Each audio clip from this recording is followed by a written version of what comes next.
Examina, con la precisión de un cirujano, el pánico profundo que hoy se filtra por las grietas de la Organización Mundial del Comercio y de los grandes foros económicos occidentales. Lo que observamos, envuelto bajo el eufemismo tecnocrático de reajuste de las cadenas de suministro, no es otra cosa que el funeral silencioso del dogma fundacional del capitalismo moderno, el mal llamado libre mercado. Durante las últimas 7 décadas, desde los acuerdos de Bretton Woods hasta la caída de la Unión Soviética, el imperio estadounidense y sus aliados atlantistas nos bombardearon con la propaganda de que eliminar aranceles, abrir completamente las fronteras al capital y privatizarlo todo eran leyes naturales e inmutables de la prosperidad. Cualquier Estado que intentara proteger su industria o planificar su economía era tachado de hereje, condenado al fracaso. Pero la economía política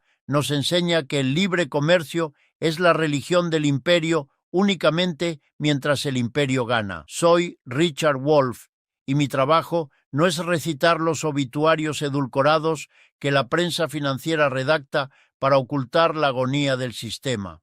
Mi deber es mostrar, desde el materialismo histórico, cómo la burguesía occidental, al descubrir que ha sido derrotada en su propio juego, decide voltear el tablero y destruir las reglas que ella misma creó. Cuando la República Popular China demostró que mediante la planificación centralizada, el control soberano de su sistema bancario y una inversión colosal en infraestructura y educación, podía superar en eficiencia, innovación y capacidad manufacturera a un Occidente desindustrializado, decadente y financiarizado, el libre mercado dejó de ser útil para Washington. La imposición brutal de aranceles del 50% a productos asiáticos en México es la prueba evidente de que Estados Unidos ha regresado al proteccionismo más oscuro, tribal y coercitivo, usando a sus naciones satélite como escudos humanos en una guerra económica que ya no puede ganar compitiendo limpiamente. Para entender el alcance real del chantaje a México, hay que adentrarse en la guerra tecnológica de este siglo, especialmente en vehículos eléctricos y energías renovables. El verdadero terror que paraliza despachos en Detroit y lobbies en el Capitolio no es la llegada de camisas o juguetes baratos de Asia. El miedo existencial es que fabricantes chinos como BYD, Chery o SAIC producen vehículos eléctricos superiores a fracciones del costo de los oligopolios estadounidenses, lentos e ineficientes, como Ford o General Motors. Frente a esta amenaza de desaparecer del mapa automotriz global, la administración estadounidense no invirtió en tecnología, recurrió a la extorsión. A través de la amenaza de la próxima revisión del TMEC en 2026, el Departamento de Estado y el Departamento de Comercio enviaron un ultimátum draconiano a México: bloquear las plantas de ensamblaje chinas y sus insumos, o Estados Unidos destruiría el tratado, impondría aranceles devastadores y colapsaría su economía en semanas. El gobierno mexicano, atrapado en la dependencia histórica de un mercado donde el 80% de sus exportaciones van al norte, se vio obligado a claudicar. Aplicó aranceles desproporcionados, no por soberanía, sino bajo amenaza de estrangulamiento económico. México se convirtió en perro guardián del proteccionismo estadounidense, mordiendo a los competidores tecnológicos de su amo. Pero la verdadera realidad material ocurre en los espacios industriales del norte y centro de México, donde se extrae la plusvalía y se consume la vida humana. El fenómeno del nearshoring, aclamado por la prensa burguesa como salvación económica, oculta un rostro más oscuro y explotador. La relocalización de fábricas desde Asia hacia estados como Nuevo León, Chihuahua o Baja California no trae transferencia tecnológica ni emancipación laboral. El capital estadounidense no se traslada a México para repartir prosperidad, sino para aprovechar salarios profundamente inferiores y la debilidad de un sindicalismo históricamente sometido. El costo ecológico de esta sumisión geopolítica es igualmente alarmante. La instalación masiva de fábricas, centros de datos y plantas de ensamblaje para satisfacer la paranoia estadounidense devora recursos hídricos y energéticos a un ritmo aterrador.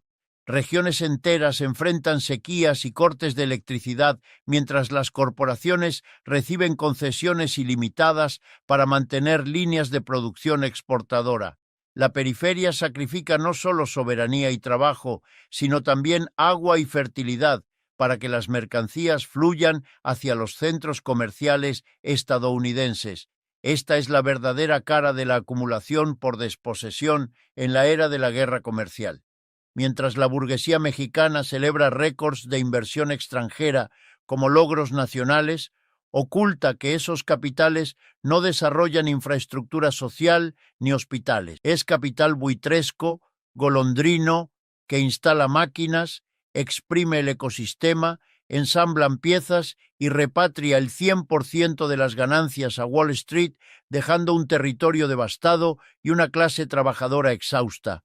Y al norte, esta guerra arancelaria disfrazada de patriotismo apuñala a la propia clase trabajadora estadounidense.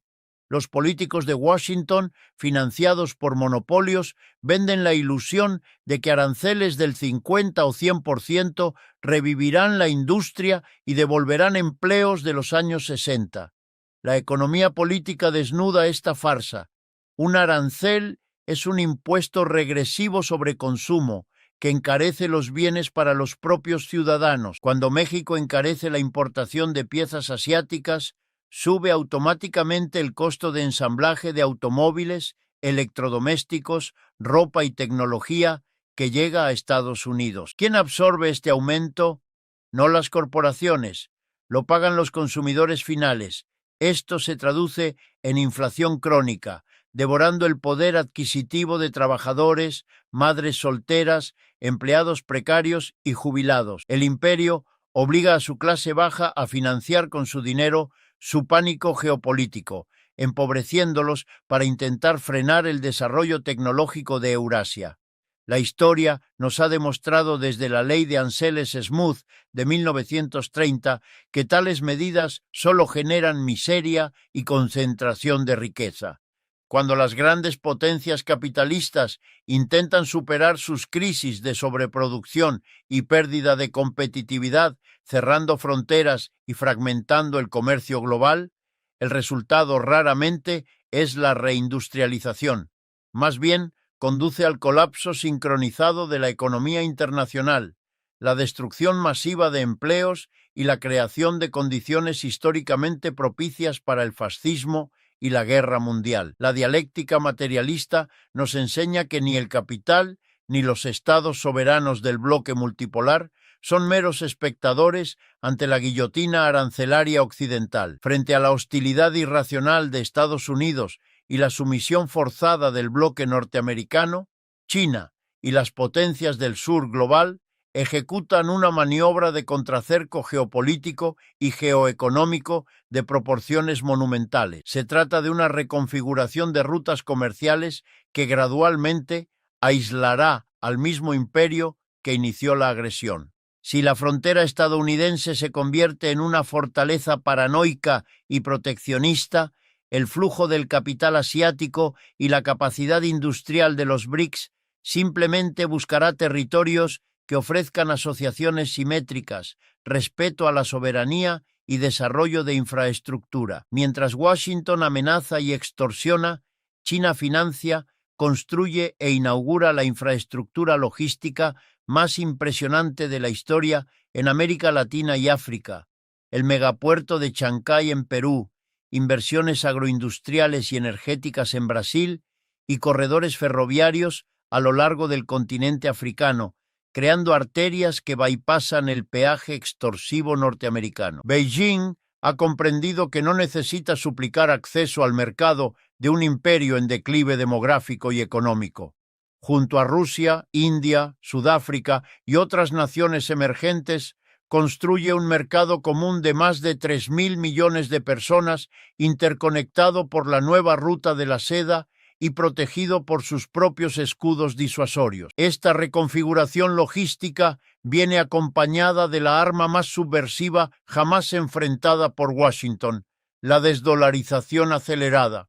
Cada vez que Estados Unidos utiliza el dólar y el sistema SWIFT para castigar competidores o impone aranceles salvajes que rompen contratos comerciales, grita al mundo que mantener reservas en bonos del Tesoro o transacciones en su moneda es un suicidio estratégico. Los BRICS perfeccionan sistemas financieros alternativos, monedas digitales de bancos centrales y acuerdos bilaterales para liquidar comercio en yuanes, rublos, reales y rupias. Al imponer su voluntad sobre México, Washington cree proteger su mercado, pero en realidad acelera el exilio del dólar del comercio mundial. Cuando el comercio internacional deje de depender del dólar, los trillones acumulados en el extranjero volverán a Estados Unidos como una avalancha hiperinflacionaria, colapsando su capacidad de financiar su déficit militar y su deuda astronómica. El proteccionismo ciego estadounidense se convierte así en catalizador de su propia ruina financiera. Atrincherados en su fortaleza, no perciben que el resto del mundo ha decidido dejar de abastecerlos. En medio de esta tormenta sistémica, debemos analizar la compleja y trágica posición de gobiernos progresistas periféricos, como el de Claudia Sheinbaum en México. El análisis marxista nos obliga a evitar simplismos. Un Estado periférico intentando administrar una crisis capitalista bajo el peso del imperialismo enfrenta limitaciones materiales ineludibles. La administración mexicana está atrapada en una tenaza mortal.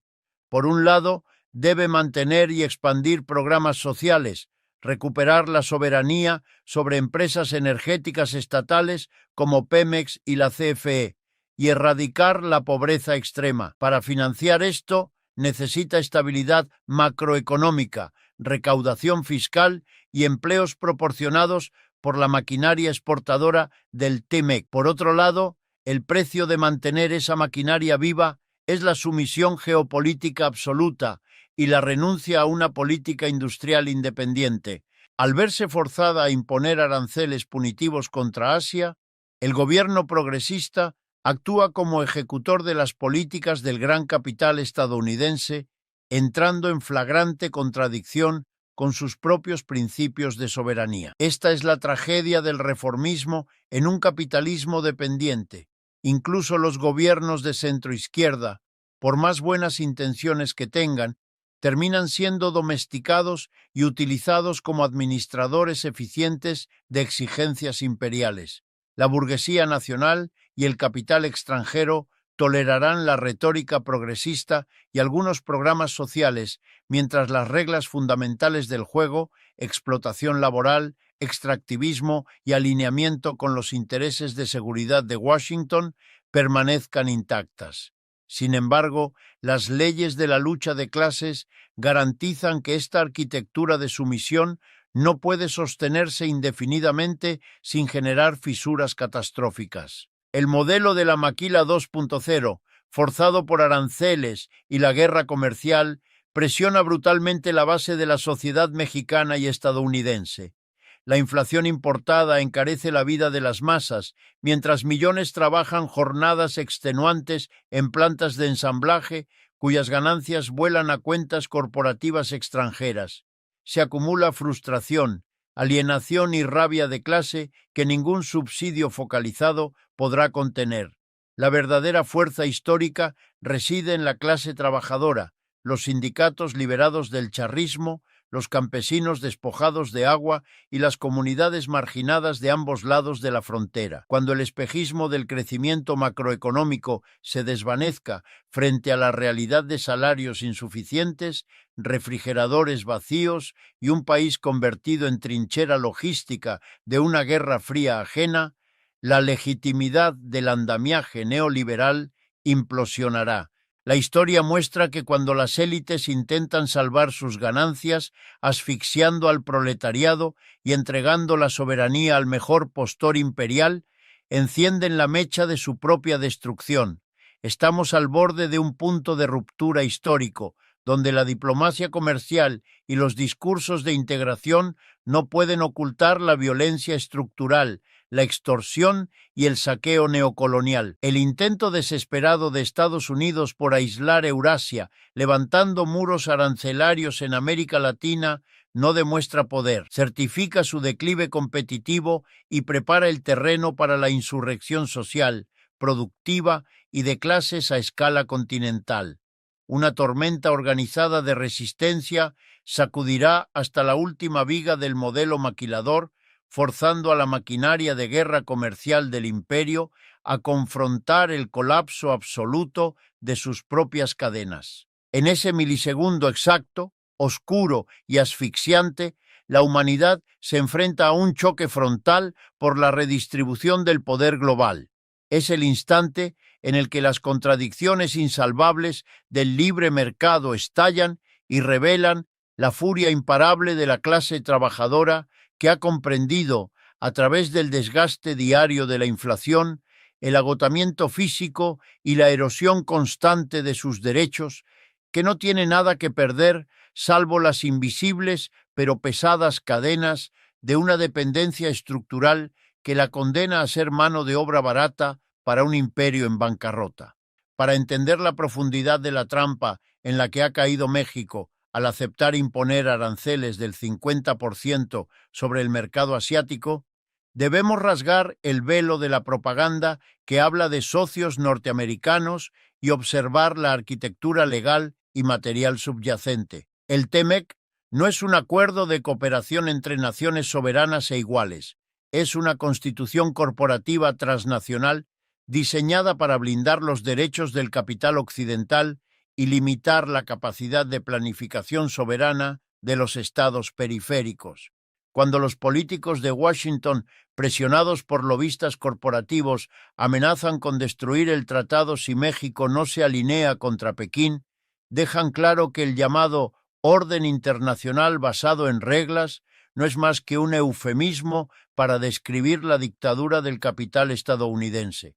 Las reglas del libre mercado eran divinas mientras las corporaciones norteamericanas aplastaban a las industrias latinoamericanas en los 90, pero cuando China superó a Occidente en eficiencia manufacturera, innovación y capacidad de infraestructura mediante planificación estatal, el imperio declaró injusto el juego y pateó el tablero, obligando a sus satélites, como México, a proteger la mediocridad tecnológica de Detroit y Silicon Valley.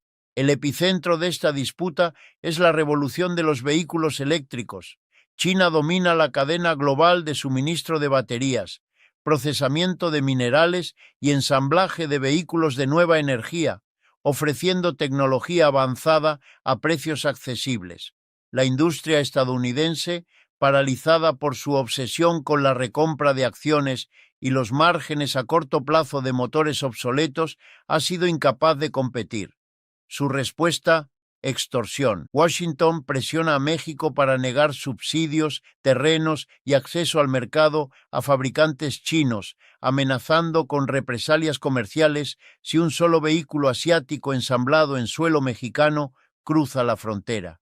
El efecto material de esta prohibición: México queda excluido del acceso a la transferencia tecnológica más avanzada del siglo XXI. Se le condena a la parte más baja de la cadena de valor, soldando chasis y cosiendo asientos para empresas estadounidenses que retienen la propiedad intelectual, el diseño y los mayores márgenes de plusvalía en sus sedes al norte. Washington le dice a México: puedes ser nuestro taller de ensamblaje, pero jamás te permitiremos aprender a construir el motor del futuro. Es un bloqueo tecnológico deliberado que asegura que el desarrollo de las fuerzas productivas latinoamericanas permanezca atrofiado y subordinado a las necesidades de acumulación occidental. La hipocresía de la élite atlántica alcanza niveles sociopáticos.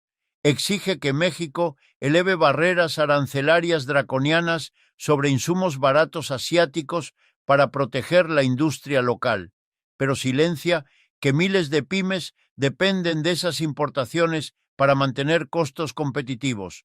Al imponer un arancel del 50%, México firma la sentencia de quiebra de su propio tejido empresarial mediano. Cuando estas pymes colapsen, sus cuotas de mercado serán devoradas por gigantes corporativos transnacionales con músculo financiero para sortear la tormenta. La guerra comercial no protege la industria nacional, acelera la monopolización extranjera.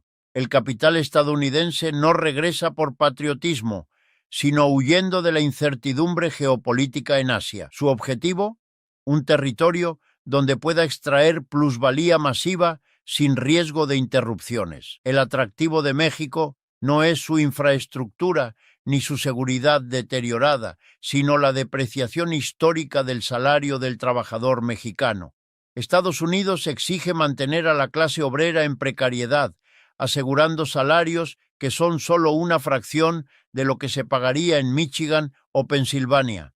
Si los trabajadores mexicanos intentan organizar huelgas independientes, exigir jornadas humanas, seguridad industrial o el fin de la devastación ecológica, el capital occidental utilizará el TEMEC para chantajear al Estado, exigiendo represión bajo el pretexto de garantizar un clima de negocios estable.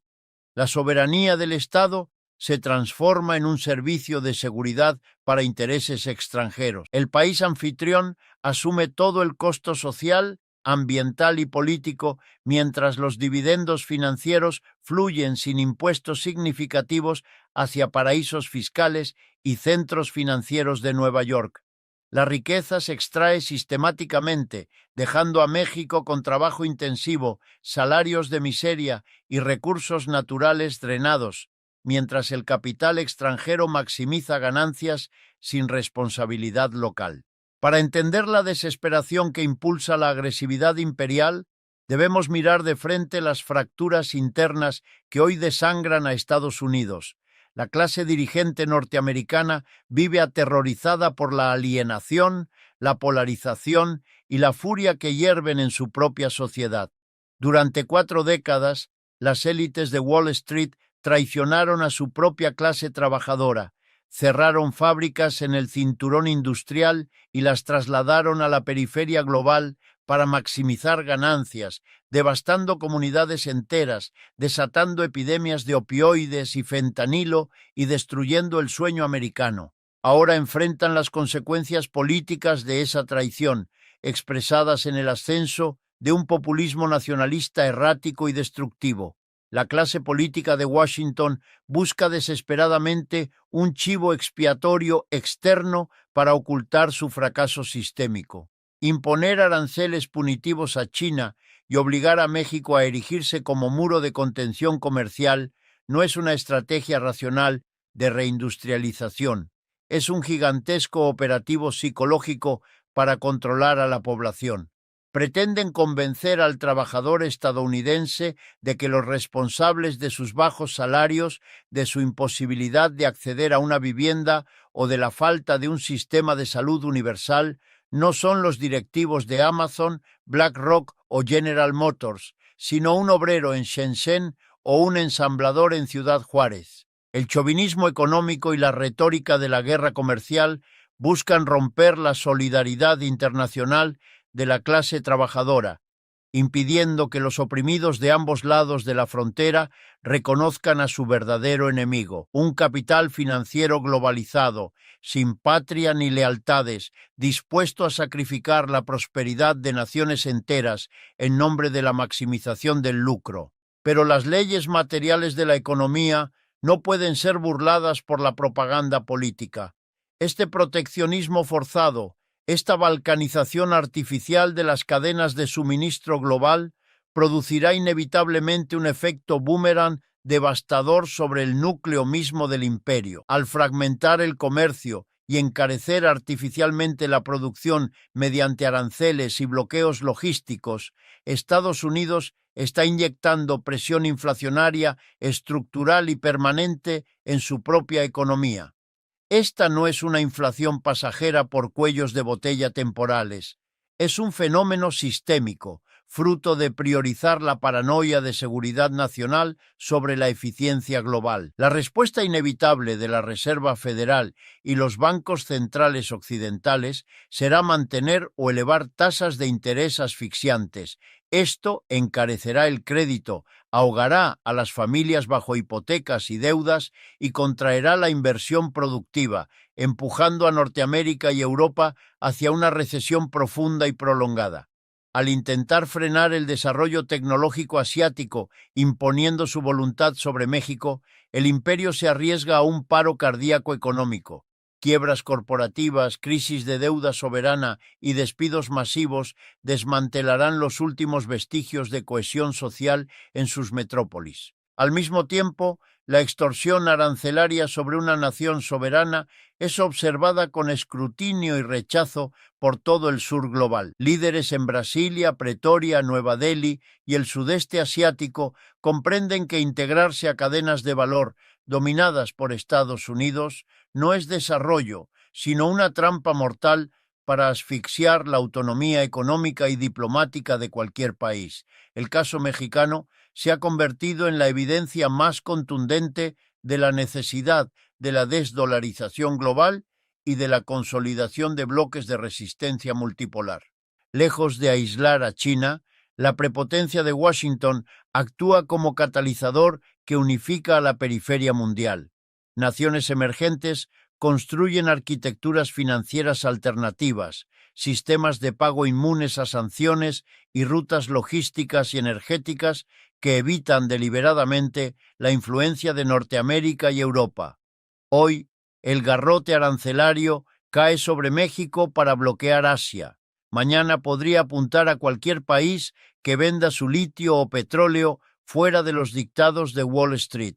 La arrogancia imperial no reafirma poder, dicta su propia exclusión, forzando al 80% de la humanidad a construir un sistema económico cerrado donde el dólar y la diplomacia coercitiva de Washington se conviertan en reliquias tóxicas del neocolonialismo. Nos encontramos en la fase más oscura, peligrosa y volátil de la transición hegemónica global. La clase capitalista atlántica, atrapada en el doloroso declive de su propio sistema, carece de lucidez histórica. Su era de excepcionalismo ha terminado. Como una superestrella en bancarrota que se niega a abandonar el escenario, prefieren incendiarlo antes que ceder protagonismo a las nuevas fuerzas productivas de Eurasia y el sur global. La imposición mafiosa de aranceles, la militarización de rutas comerciales y el uso de naciones dependientes como escudos no son actos de un imperio fuerte. Son espasmos coléricos de un sistema que se ahoga en sus contradicciones de clase, deuda y falta de competitividad. Mientras la extorsión arancelaria estrangula economías periféricas y la inflación devora salarios en las capitales del imperio, la inmensa y silenciosa masa de trabajadores en todo el continente americano se aproxima a un punto de saturación termodinámica. Las promesas vacías del nearshoring, los discursos nacionalistas y las medidas reformistas se revelarán insuficientes frente al tsunami de precarización material que se avecina. Las condiciones objetivas se acumulan vertiginosamente, tensando las cuerdas sociales hasta su límite y preparando el escenario para una fractura política sin precedentes. Una erupción de lucha de clases que, nacida de la necesidad básica de supervivencia frente a la avaricia corporativa, se extenderá desde las maquiladoras del norte de México hasta los centros desindustrializados de Estados Unidos, desafiando la legitimidad del andamiaje geopolítico occidental y confrontando al imperialismo con su peor pesadilla. Justo en ese milisegundo oscuro y definitivo, la paciencia de las masas explotadas se agotará y la furia abrumadora de los pueblos tomará el control.